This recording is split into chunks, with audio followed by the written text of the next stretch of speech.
相信大家应该也知道这次分享的画师是谁了吧？是一位幽默风趣、成熟调皮且谦虚的黑悟空神话主美杨奇老师思密达。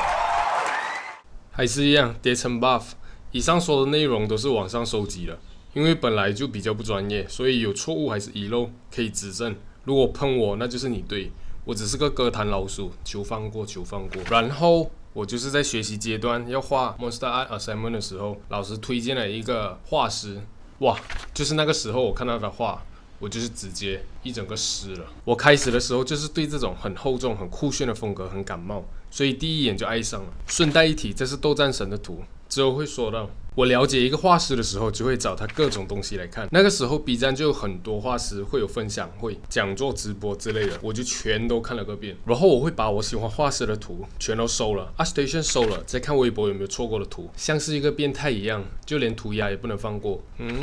我自己的学生时期就是这样学习的。我会在周末看自己之前收藏好想要看的画师视频，花半天看，花半天实践。如果只有看的话，其实你也只是了解一些知识点，手跟不上自己的脑。然后再过一段时间，你就会发现你能看到了，但是手依然是跟不上。再然后你就会发现，懂得越多，距离越远。但我觉得这是一个常态，就是学习一项技能本来就是会这样，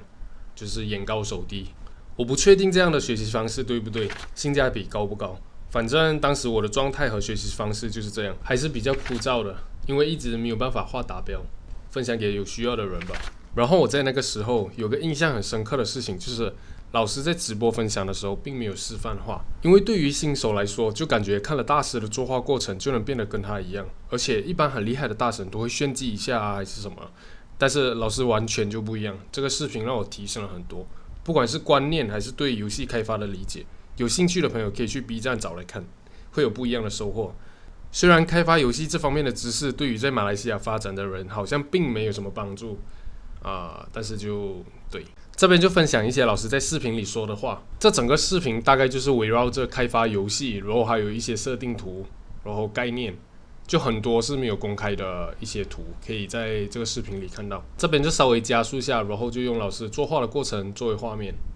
我本来就说今天不是来说画画的，因为我超讨厌画画，应该可以这么说。我超讨厌没有目的的画画，然后我也不觉得说是传授技，就是说花一段时间给大家聊一段技法，聊一个高光怎么点，聊一个反光怎么画，用什么样的笔刷能够最快的画出金属，一个角色线条用哪个笔刷勾最快。我觉得这些东西意义不大，因为我不是觉得这个行业，我说白了，我觉得这个行业不是需要那么多人掌握一个快捷的通道，然后快速能够进去之后就开始自己每个人进去赌一赌自己的运气。其实我觉得不需要这么多爱画画的人进这个行业，所以我今天坦白的说，我就跟 Ten 说我这次不做演示。第一个是我不习惯说没有目的的画画，第二个我觉得其实我画2个小时，大家看完之后录下来以后再放一放，其实对你们的帮助也不是很大。我自己画的其实说白了，我现在画其实我也没法在现场用一个别人的手写板对着别人的电脑，然后画出一个可能真的有意义的一个过程。所以我觉得如果是比如说想做一些插画类的训练，我觉得这个东西真的是要靠自己。我以前遇到过很多同事，也有很多学画的朋友，然后可能刚转行到这个行业，然后就说怎么样能够快速提高绘画技巧。然后我跟他说没有技巧，你就画好了。就如果你自己是个爱画画的人，但是没有项目做，你可以一天画10到20张画，各种速写什么都可以。如果你是个有项目的人，可能你一天被逼着要画一两个角色，画几个建筑，画几个场景概念图，画2到3张场景概念图。然后这样，其实你在这个过程中，其实这个过程是一个自然而然提高的过程。就是我也不知道怎么忽然有一天就画得好。我现在经常能翻到我可能大学毕业06年、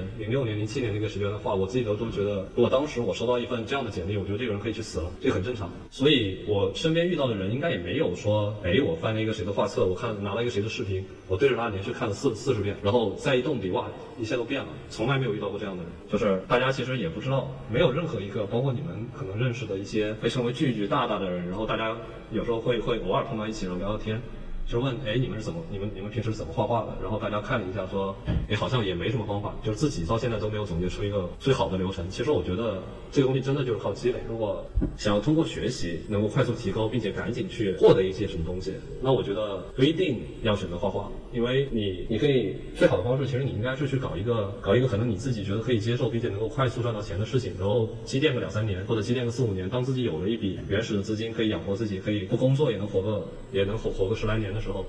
或者有一笔稳定的收入，可以每天轻松的2-3个小时打发掉，剩下的时间再无功利的去做纯绘画。那样的话，其实对于绘画本身呢，应该是一个更好的状态。你如果在一个项目里面想要练画画，或者说我单纯的目的就是因为我要画出来的光影比别人屌，或者说材质感画的比别人细腻，我觉得这很不切实际，因为你大部分接触到的开发的过程中，其实没有那么多时间让你去钻研怎么画画。你能把后面拿着刀的人的需求快速满足，就已经非常不容易了。这是我对老师印象很深刻的一些话，因为是很久以前看的了，里面其实还有很多很受用的点。反正就想画好没有捷径，罗马也不是一天造成的，对吧？如果对老师的心路历程感兴趣的朋友，可以看看这个视频，有说到老师从最开始进入游戏公司到进入腾讯开发斗战神的过程。然后这个视频可以看到老师对于传统美术和电绘的一些看法。有一个好玩的点就是有关注老师的作品的话，其实会发现老师好像没怎么画过女性的角色。然后有一个很特殊的就是我不会画女性角色，这个原因其实之前有一些场合下也说过，是因为其实大学4年的油画训练里面，女性模特有一个很特殊的情况，就是基本上40岁以上的女性模特是非常便宜的一个价格。我记得我们那个时候差不多70块钱是半天的课程，3个小时，就来了位40岁左右的阿姨，然后她卸下身上的盔甲，然后站半天，这价格70块钱。如果这个年龄在20到30之间，那这个费用就会很贵，而且可以选择的人很少，所以学院一般请不到年轻的模特，就一直在画一些差不多40到50岁这个阶段的女性的人体。然后这个导致的就是无论是用色还是线条的塑造上，就只会按照那样的轮廓，比如说有一些下垂的部分，有一些干瘪的一些形体。所以画这些东西画习惯之后没什么审美意识了，就是画一些正常的丰满的女性的时候会非常的苦恼，所以我干脆不画。当然会画妹子的同事有大把，所以我觉得设定阶段我也不纠结这个，还是有其他的很多事情可以做的。然后这个视频可以看到老师和团队从斗战神到百将行到赤潮，还有黑神话悟空的彩蛋。其实我那个时候就已经看过黑神话悟空的一些概念图了，只是没细看，以为只是延续赤潮美术风格的新作品，而且那是2018年啊，我的天！接下来给大家看一下我们未来，等会儿我快速翻，因为这是一些可能在网上也没有公布，未来5年也不会公布的一个新产品的图，会翻得非常快。我可能会闭关5年做一款单机游戏，那这个单机游戏究竟看上去流不流行？它有没有机会在5年之后拿出来，别人一看是老古董了，说把吹上面的灰，说你们居然做了一个这么老的东西。但不管了，我们现在已经管不了这么多了。那接下来我们会做一个什么样的产品？究竟会不会学乖呢？我就快速翻一下。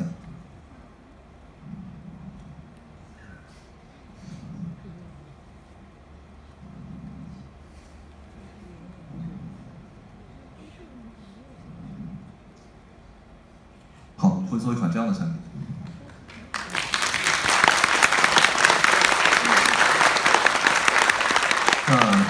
现在倒回去看着太屌了，一群人坚持做了那么多年，然后到了2023年，第一部实际演示视频问世，真的太屌了。一个人坚持做着热爱的事情已经很酷了，他们是一群很清醒的精英，一起做着很热血、很有激情的事情，真的太酷了。而且中国在这之前完全没有开发3A 游戏的经验。我记得之前看到一个视频是说，好像老师和内部的人员坐在一起聊天，然后说到什么我们接下来该做什么游戏，说到了三国、水浒传什么什么的，我没记错的话，反正大致就是讨论了一遍，还是觉得做西游，还是想做西游，就是做西游的时候会有激情，很嗨什么什么之类的，哇，真的超酷。他们是一支多么有实力和多么隐忍又那么谦虚的团队，但却有一堆看不懂的人在自以为和泼冷水。2018年到2023年，那么少人的团队，这期间就没有网友这些 blah blah blah 也能有那么高水准？网友真的认为这样的团队缺你们那点脑残建议和担心吗？哈 ，motherfucker！ 虽然做游戏面向的还是观众，但就是想要喷一下。用老师的话说，就是他们本来就是一支善于自觉自省的团队。也差不多该聊聊画画了。这边就截了一个老师对于设计看法的视频。其实我觉得设计最关键的2个字，我觉得过了这么多年，我自己的感觉是控制，就只有2个字，就是控制。学会设计就是要忍住表达，但是同时保持你的表达。你学过的构成也好，空间设计也好，平面设计也好，你把这些东西一丝不苟的呈现在你的作品里面展示给别人，这种抑制不住的冲动，其实就是设计低级的一种呈现。我说的就这么简单。我印象中好像记得老师说过，他的风格还是游戏美术的风格都有受到竹谷隆之的影响，可以看到一些细节浮雕的处理是有一些相似之处了。老师到了黑猴的时期，就像他前面说的，设计开始化繁为简，开始变得比较内敛低调了，不要全部都给，要学着会收。这也让整体的美术风格更加的写实，像是真实世界会有的服装啊什么的，设计也不会变得比较满，看着也会比较舒服。符号化的东西也会变得更加的明显。当然我的设计也不是很好，就是一点个人的见解。然后老师的作画流程就是油画的作画流程，而且是单图层。老师会把灰阶做出来先，控制灰和白，下一步才把黑压下去，之后再直接压颜色上去。我是觉得这个画法超神奇的，一般都是用图层效果上色，但是老师是在灰阶的基础上硬压颜色上去，我只能说这个基本功好的飞起。我自己观察一个画师的时候，会观察很多方面，笔触的走向也包括。虽然这方面很大程度是养成的习惯，但也能稍微的思考。可以看到老师会用一些排线压灰面，但是老师肯定不是把图放得很大来排线都是观察整体推进。